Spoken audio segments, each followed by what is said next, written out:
太子殿下对小姐可真上心，这罗子带珍贵无比，说话没最妙，特意赶在选妃宴前送来呢。殿下有心了。天哪，小姐！多亏你想到这个法子，在罗子带上做了手脚，毁了姐姐的容颜，否则玉瑶如何能与太子哥哥长相厮守？若非你出身庶女，母后坚决不同意你为正妃，我也想不出这个法子。这太子妃必须出自崔家，如今令已毁了容，那太子妃的位置就只能是你的了。可是姐姐她……待你成了正妃，大局已定，我再迎她进宫为侧妃便是了，绝不负她。原来我受的这些苦，全拜你们所赐啊！人人都说我故意以死相逼太子，让人生厌。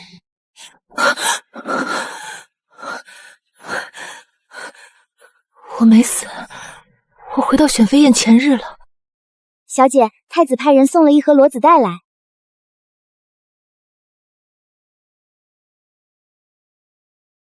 小姐，您快试试呀！太子殿下送的东西定是极好的，这造型如此别致，画出来的眉毛定能艳压群芳。是啊，太子殿下的心意确实非同一般。姐姐怎么还不梳妆？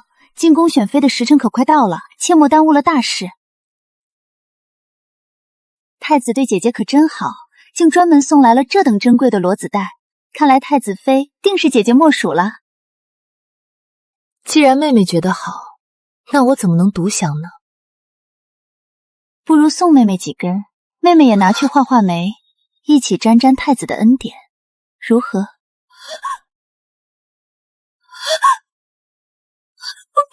不用了，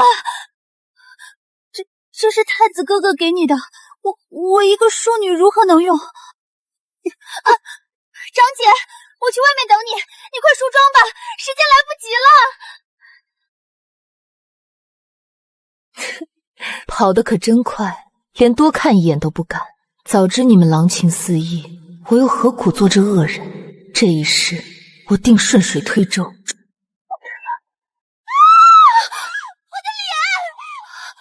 成了，太子妃之位是我的了！来人，快来人啊！大小姐出事了，快去请大夫！怎么了？去前厅。姐姐怎么了？发生什么事了？二小姐，您别进去，大小姐她怕是不能入宫了。到底怎么了？你快让开，我要进去看姐姐。大小姐刚用太子赏的罗子带画眉，不小心画坏了脸。大小姐吩咐了，说让二小姐先行一步，切莫误了吉时。姐姐的眉怎么了？可要紧？画坏了洗掉再重画便是，怎么能不进宫选太子妃呢？这可是关乎咱们崔家满门荣耀的大事啊！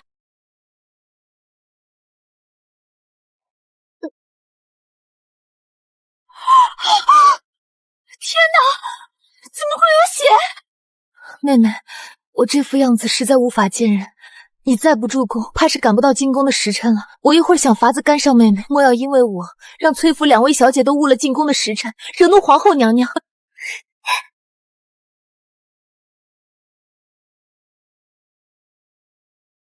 好戏马上就要开场了。太子选妃乃是国之大事，虽说皇后娘娘早已漏口风，太子妃之位必须从崔家女中选出，但崔家只有一个嫡女，我们不过是来争个侧妃的位分罢了。太子殿下驾到！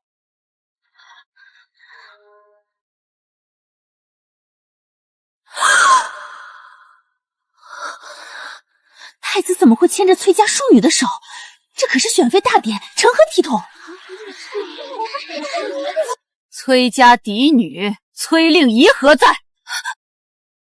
禀皇后娘娘，长姐她今日来不了了。此话何意？长姐出门前用太子殿下赏赐的罗子带下眉时，不慎划伤了脸，鲜血直流，怕是容颜有碍，不敢御前失仪，故而没有进宫。怎么会划伤了脸？这也太不小心了吧！明知今日是选妃大典，崔大小姐竟然如此鲁莽，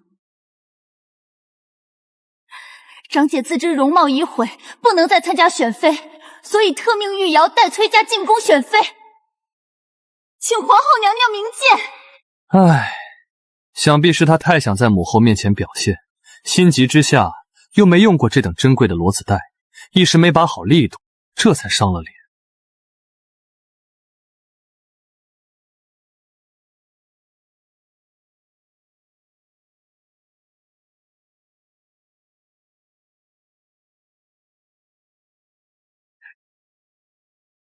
母后，太子妃代表国家颜面，绝对不能容貌有损。玉瑶虽是崔家庶女，但是秀外慧中，知书达理，况且她也是崔家女儿，不是吗？儿臣心悦玉瑶，想娶她为太子妃。荒唐！哼，令仪容颜有损，如何能母仪天下？那本宫怎么没有接到禀报说令仪脸上有伤？皇后娘娘，长姐喜欢太子，一直想做太子妃。如今容貌受损，她不能接受，还在想法子掩饰，想赶进宫选妃。天哪，崔大小姐毁容了，还想遮掩着进宫，这也太胆大了。太子妃是储妃，代表皇家颜面，岂能因一己之私而欺瞒天下？臣女不愿意长姐为一己之私而欺瞒殿下和皇后，所以将真相告谕殿下。母后，玉瑶心善至纯，儿臣很是喜欢，儿臣心意已决，已决定选她为正妃。若令仪真毁了容，这婚约确实是个麻烦，但立庶女，皇家体面何在？唉，既如此，来人，拟旨。奴才在。崔氏玉瑶为太子正妃，则即日完婚。只是不知姐姐伤了脸，以后要如何嫁人？你真是心善。若你长姐还想嫁入东宫，姑会允她侧妃之位。你们姐妹二人相亲相爱，也算对崔家有了交代。殿下慎言。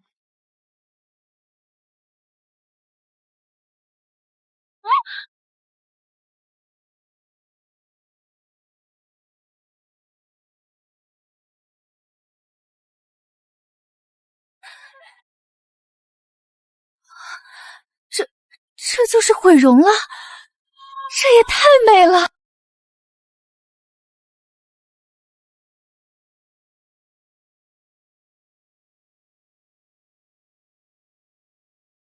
我居然不知我何时容颜受损了，还需要殿下用侧妃之位来施舍。娘娘明鉴，太子选妃是国之大事，能获太子和娘娘亲言者，令仪虽未中选，却也心服口服，但是却绝不能是容貌受损这个理由。太子可以说喜欢庶妹的模样，怜惜她的乖巧，心疼她的出身，但却不能说是令仪容貌受损，才让殿下弃了嫡女，选了庶女。这不就是给自己变心找借口吗？还非要往嫡姐身上泼脏水。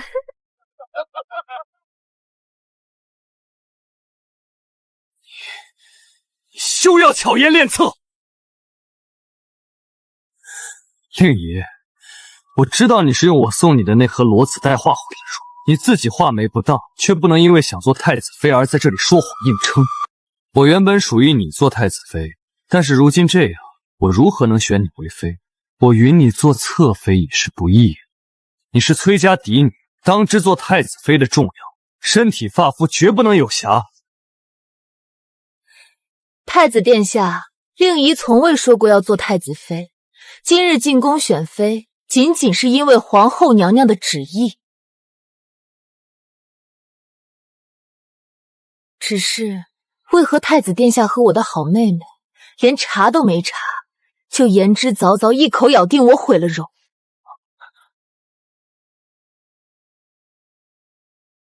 殿下且仔细看看，我如今这样，到底是哪里毁了容颜？妹妹，我自认在崔家待你不薄，从未苛待过你分毫，为何你要如此害我，在众人面前毁我名声？我没有，长姐，我没有害你，我不是故意说出你毁了脸的事情，只是事关重大，我不想你骗了殿下，到时候闯下塌天大祸。天哪！姐姐还想掩饰什么？你难道想用这夸张的花地将伤口死死掩住吗？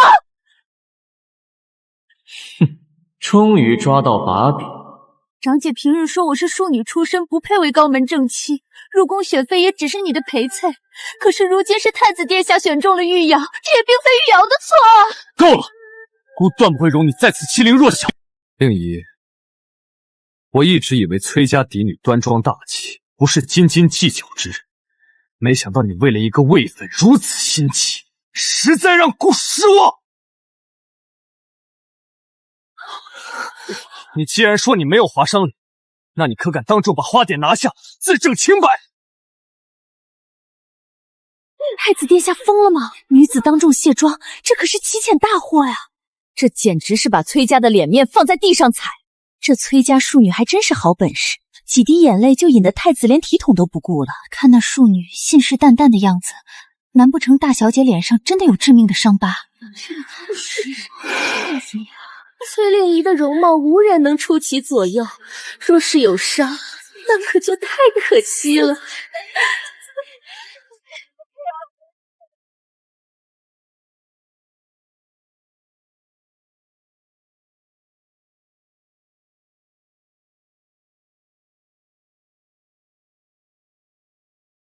太子不可无礼，崔家嫡女岂可当众卸妆？殿下，那花钿可是用来挡着伤口的呀，您这样逼迫，岂不是要让姐姐当众出丑吗？原来崔大小姐真的毁容了，难怪今天特意贴了这么大的花钿。若是容貌有毁，哪里还有资格做太子妃？这下可有好戏看了。怎么，你不敢吗？皇兄也太咄咄逼人了些。你当众要人擦去花钿，不管有伤没伤，你这都不是君子所为。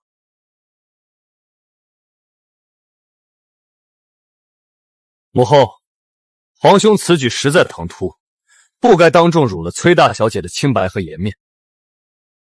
仁景，崔令仪是孤殿下的侧妃，孤让她除下花钿，与你何干？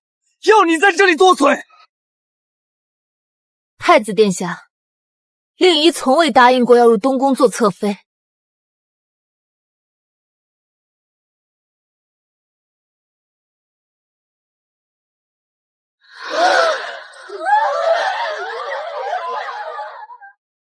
多谢三殿下相帮，不过崔令仪行得正，坐得直，区区一个花地而已，他还决定不了我的人生。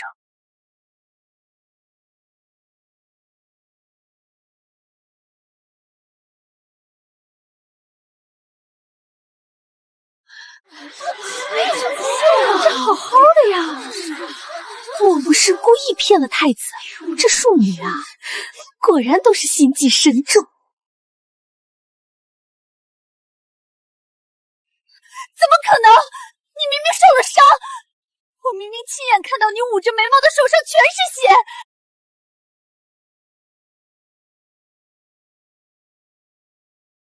妹妹说的是我手心上的血吧？今日早上画眉时不小心被利器伤了手心，不过大夫说了，绝对不会留下任何疤痕。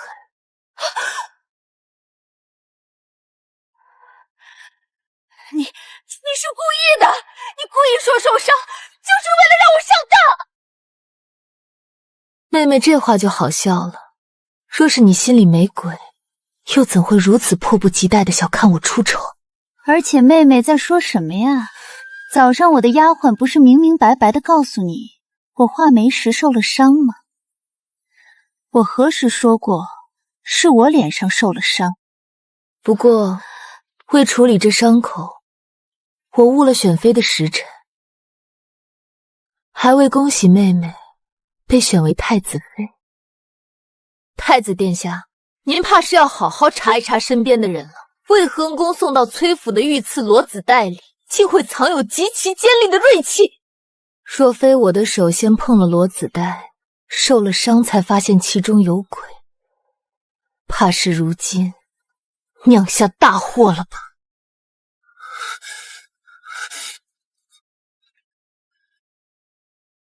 哦，竟然还有这样的事。皇兄，你身边的人确实要好好查一查，若下次再送别的东西酿成大祸，可就说不清了。皇兄国事繁忙，不如臣弟帮你查清楚如何？保证查得个水落石出，一清二楚。不必了，姑自己查即可，不用劳烦二弟了。令仪，此事是姑误会了你。如今姑虽然已选了玉瑶为正妃，但是你放心，你虽为侧妃，但姑会求母后应允，以侧妃之礼迎你进东宫，绝不委屈了你。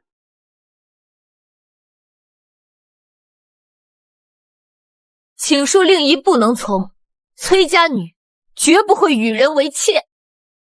这可是太子的侧妃之位，怎么会是妾？殿下，侧妃不过是名字好听些的妾罢。我崔令仪乃是崔家金尊玉贵长大的嫡女，若我今日给人做了妾，日后崔家的姐妹们便都不用再嫁人了。我崔氏100年的清誉，绝不能毁在令仪一人身上。请恕令仪，绝不能从。祝妹妹和太子殿下百年好合，鸾凤和鸣。殿下，算了吧，您就别生气了。姐姐从小向来骄傲惯了，她怎么会甘心居在玉瑶的位分之下呢？不如过段时日，玉瑶再去崔府好好劝劝她。如若姐姐实在不肯，大不了让姐姐做正妃，我来做侧妃。玉瑶别无所求，只愿能与太子殿下长相厮把。崔令仪，你今日落选太子妃，姑好心实意你做侧妃，你居然敢抗旨！你今日的这番作态，这偌大的京城之中，还有谁敢娶你？崔家与皇家早有婚约，你若是嫁与旁人，崔家的颜面何存？皇家的威严何在？姑定会给你一个交代。母后，今日皇兄选妃，既然皇兄已经有了心仪之人，不如母后也趁此良机，为儿臣选一个正妃才是。儿臣觉得崔大小姐端庄聪慧，知书达路。儿臣心仪崔家大小姐宜久，想求娶崔令仪为正妃，恳请母后恩准赐婚。好，景儿眼光不错，这孩子确实配得上我摄政王府的正妃之位。臣女多谢母后谬赞。令仪是我最中意的儿媳妇，如今景儿要求娶，这真是再好不过。本宫会亲自给你们赐婚，必定将婚事办得风光。母后，令仪是姑选中的侧妃，她是要嫁入东宫的呀。太子，你已选了正妃，侧妃人选本宫心里有数。崔家怎么会将2个女儿嫁给同一个皇子？休得再说。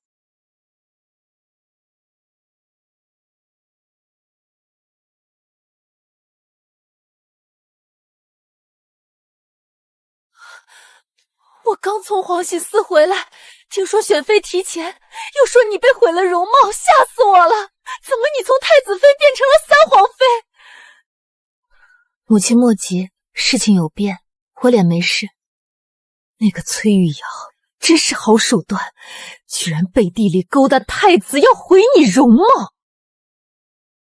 崔家锦衣玉食养着他，还填不满野心，竟连嫡姐都敢算计！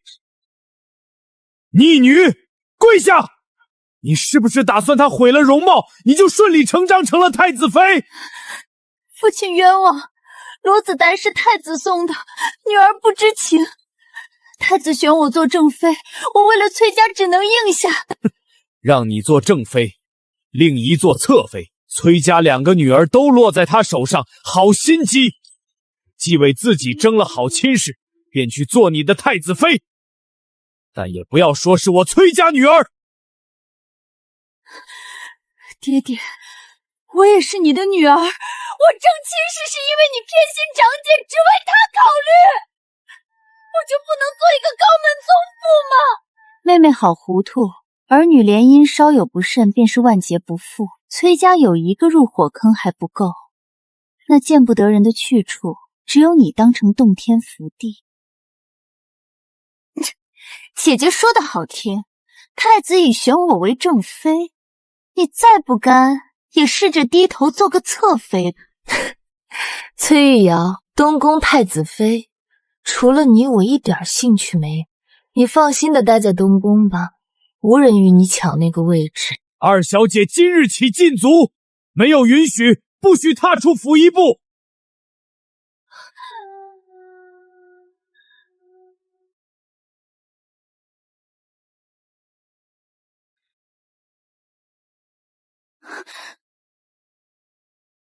人放出去了吗？按小姐吩咐，二小姐院子外头故意松了2分，她房里的春杏正想法子往角门去呢。果然。丁锦轩，信让他写，但不能让他的信顺当进东宫。奴婢明白。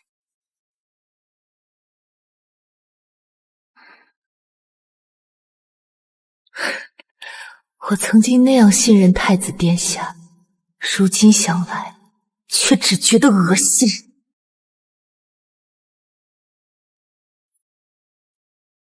小姐，信解下了，春燕被扣住，没惊动旁人。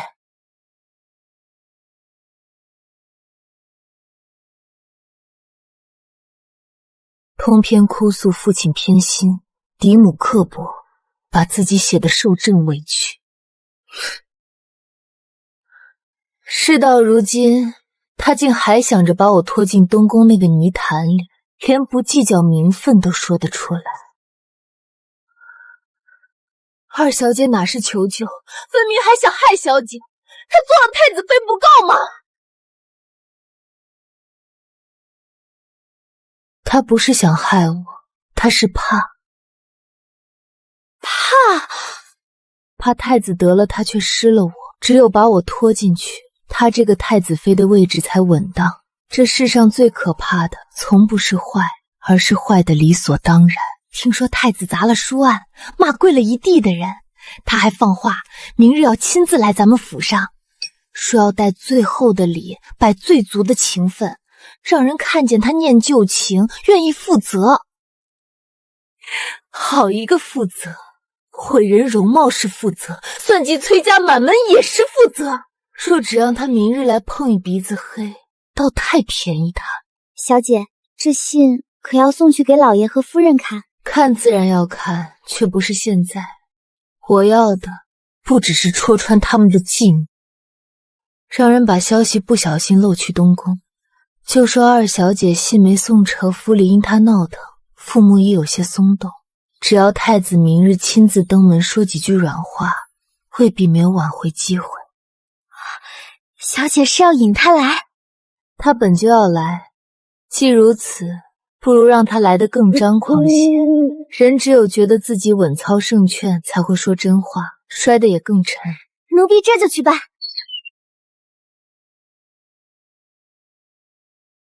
这一世不一样了，我不再是那个任人摆布的崔令仪。是姑想的太简单了，没成想差点害了你。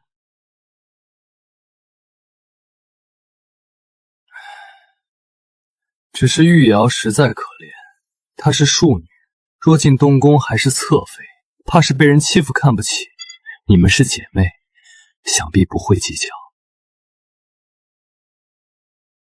但母后属意你，我想或你脸上有悔，母后便会同意我娶玉瑶，这样你们姐妹都能同进东宫，岂不成了一段佳话？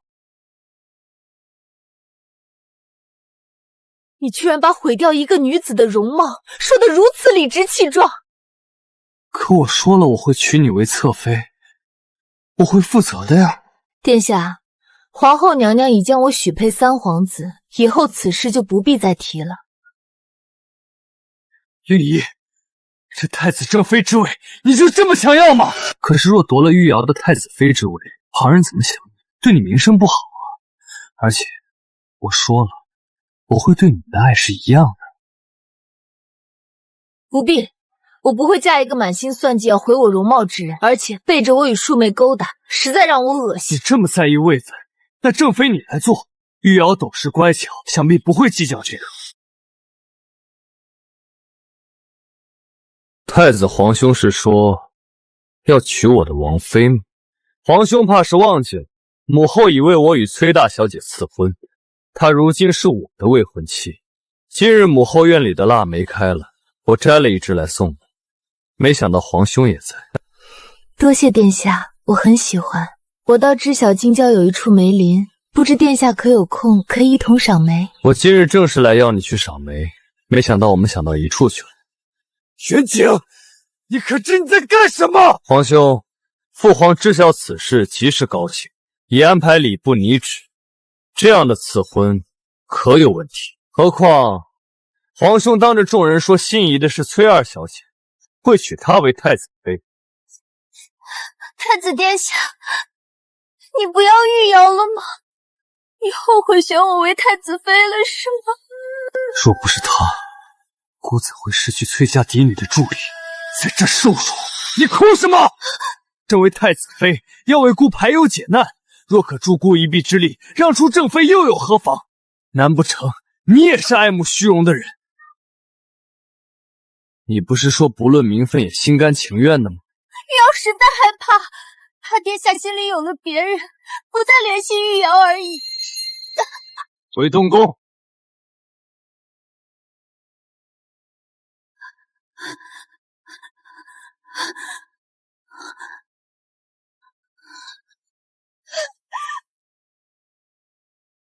殿下为何这样对我？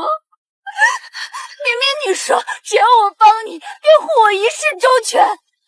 如今事情败露，你却把过错全推到我身上。若不是你沉不住气，在殿上自作聪明，又何至于闹到如今这步？殿下这是怪我，不是你说只要姐姐进不了宫，一切便都顺理成章。闭嘴！你还嫌闹得不够大？若这些话传出去，大家都别想好过。那殿下如今打算如何？你是不是真的后悔了？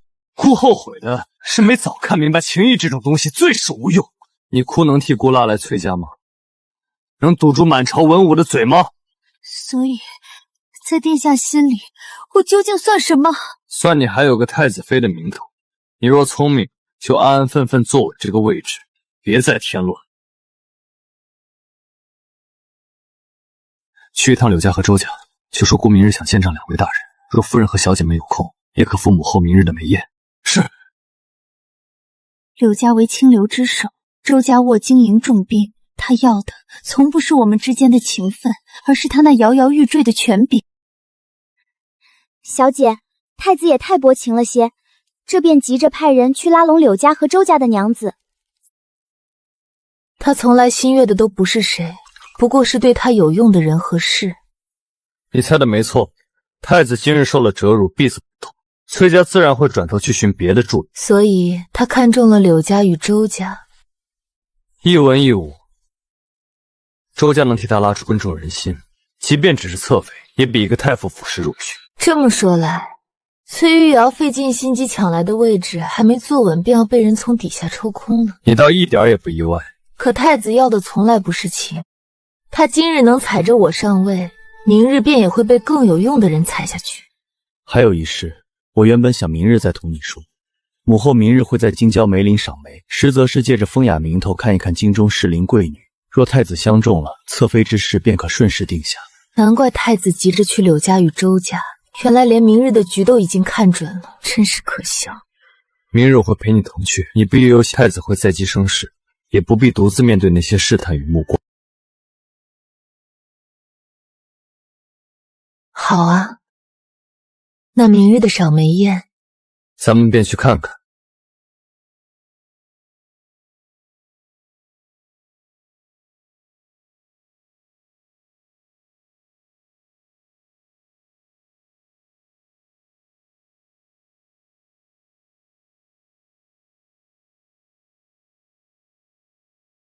令仪呀，就是不做太子妃又如何？如今与我皇儿也是天作地设的一双人。景儿，今日殿里正好有几位贵女，可要母后为你选2个侧妃。正好母后这里还几本画册，你看看。母后，儿臣不恋眷儿女私情，有王妃一人足矣，不会再娶侧妃。一生一世一双人，才是儿臣的向往。三殿下嫁入皇家都不比寻常人家，姐姐是崔家嫡女，一定比我更贤良。就算是殿下娶侧妃，她并不会说什么。殿下又何必负了荆州女子的心？谁不知晓三殿下军功赫赫，是多少贵女的春醉梦中人？太子妃此言差矣。一个人若是真心喜欢对方，想必是想一生一世一双人的。女子生存本就艰难，何况嫁于皇家。我不想令仪嫁给我后不开心，我也许诺她这一生只有她一位妻子。太子妃大度，想必是皇兄的福气，这样的福气只有皇兄享用。看太子妃这般大度，上次皇兄在我府上看中的丫鬟，不如就让她做个侍妾，想必太子妃也不会介意的。当真？那姑便多谢三弟了。崔玉瑶，这只是刚刚开始。到底是庶女出身，小家子气，一点小事便来邀功，以为为夫君纳妾就是贤良。娘娘说的是。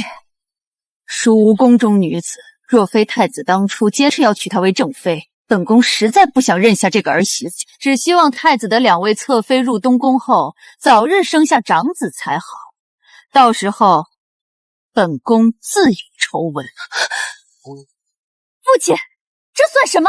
母亲为姐姐准备了100多台嫁妆，为何我的只有这区区几十台？这让我在东宫如何抬得起头？住口！这是我的吩咐。你长姐的嫁妆由她母亲备下，你的嫁妆只按太傅府的规矩，庶女出嫁48台。因为你嫁入东宫，为父多为你备了20台，你还想如何？可我是太子妃呀！难不成府里的钱财全为你备了嫁妆？那其他姐妹将如何？若你不满意，大可不要崔家的嫁妆，不做崔家的女儿，让太子为你准备即可。若无代夫辅做后台，我怕是连东宫的大门也进不去。哼！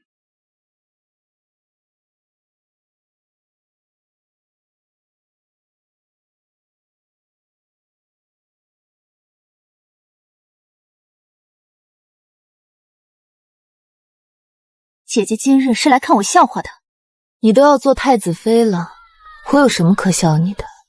你如今自然看不上这位置了，可若没有三皇子横插一脚，今日穿这身吉服的人本该是你。你费尽心思抢来的东西，如今到手了，怎么还一副受了委屈的模样？不过是太子手里一勉强可用的妻子。殿下呢？殿下政务繁忙，未曾亲来，来的是东宫长史和礼官。今日是本宫大婚，太子竟不亲迎。太子若真看中她，昨日就该登门添妆。如今人已娶到手，自然不值得再费心。吉时已到，大夫人身子不适，让老奴送2小姐出阁。老爷在前厅会客，就不多送了。姐姐，你别得意的太早，只要我坐稳太子妃之位，来日你见了我，还是得行礼。那也要看你坐不坐得稳。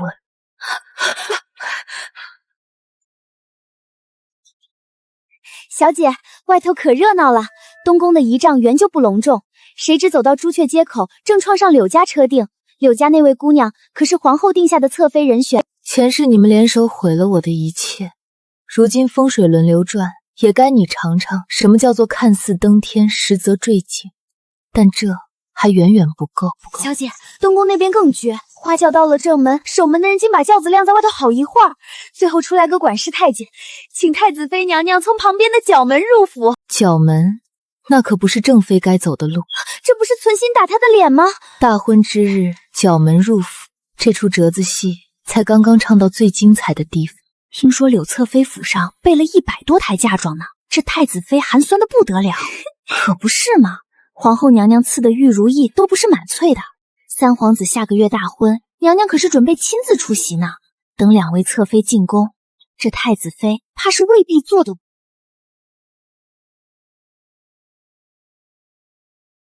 你便是这样让下人打我的脸，知道我是庶女出身，你也不为我添妆，让我寒酸嫁进来，我面上无光，对你有何好处？大婚之夜你便如此泼妇行径，实在让姑失望。你好好冷静冷静，你今日便一个人歇着吧。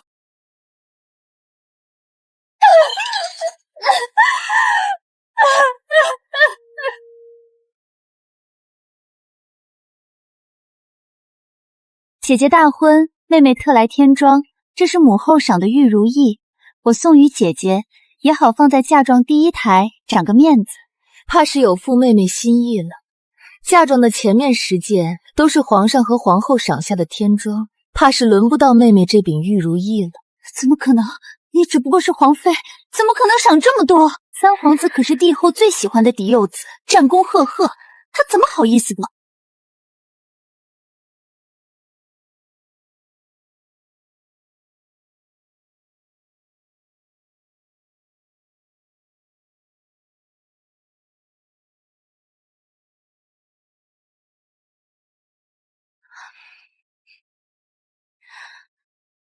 殿下，这位置该臣妾坐才是。凭什么？妹妹也想挨着殿下。有侧妃，翠玉娘小姐，够了！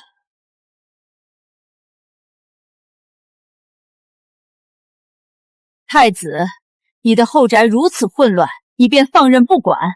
太子妃无能，无力掌管东宫。吴嬷嬷，从今日起，你便到东宫，替太子妃好好管管规矩。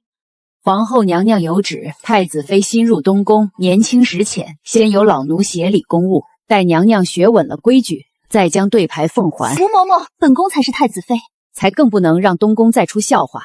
昨儿请安时已失了体统，娘娘若为东宫着想，便该懂得分寸。妾昨夜照顾殿下太晚，起迟了些，娘娘不会怪罪吧？太子妃娘娘如今清闲，想来也不会计较这些小事。侧妃也该懂规矩，若放在高门嫡女教养里，早挨罚了。是，妾等出身不如娘娘尊贵，只是再不济也是正经嫡出，不敢乱了嫡庶规矩。娘娘息怒，皇后娘娘说了，东宫如今最要紧的是和顺安宁，切不可再起争执，叫外头看笑话。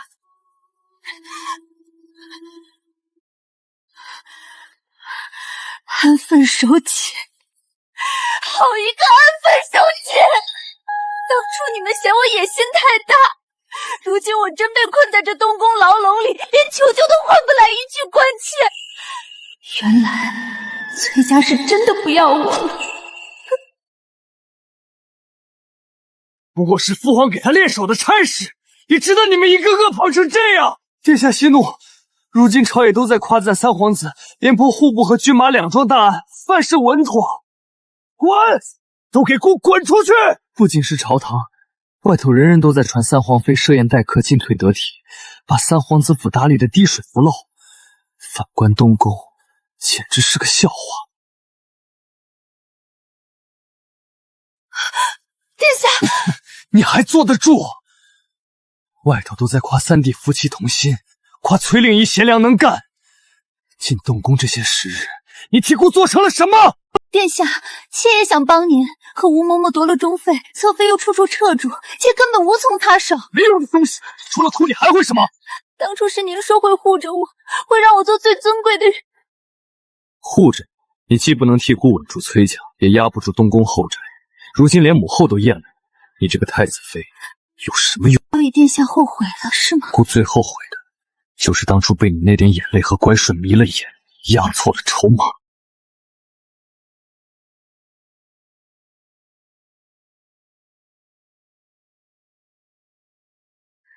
去宫外找最隐秘的大夫，本宫要尽快怀上孩子，这是本宫最后的路了。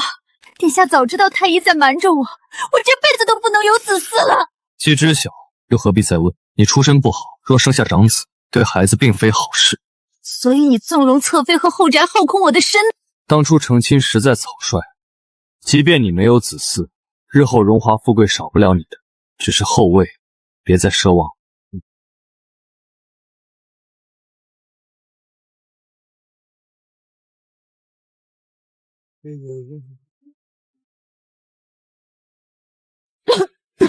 令尹，快太医！恭喜三皇妃，你有2个月的身孕了！哎呀，你比景儿成亲早，怎么到现在一点动静都没有？趁着太医在，给你和2位侧妃都看看。回皇后娘娘，太子殿下和侧妃无碍，只是太子妃娘娘身子亏空，怕是终生难有孕了。这个太子妃有什么用？是啊，我没有，我费尽心机抢来的位子不过是个笑话。你以为嫁给你能一步登天，却跳进了一个火坑？你从来没爱过我。当初若不是你以为毁了嫡姐的容貌就能同时控制崔家2个女儿，你怎么会娶我这个庶女？孽障，已经做出这等荒唐事！姐姐，对不起，我嫉妒你生来就拥有一切，才做了那么多错事。现在我把不属于我的东西还给你，臣妾自愿废除太子妃之位，恳请娘娘恩准臣妾前往皇家寺庙带发修行。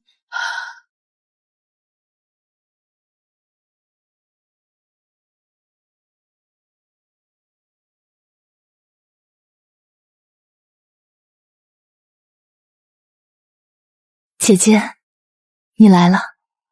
你还好吗？很好，在这里，我终于找到了内心的平静。过往的恩怨终究随风散去，从此山河无恙，岁岁平安。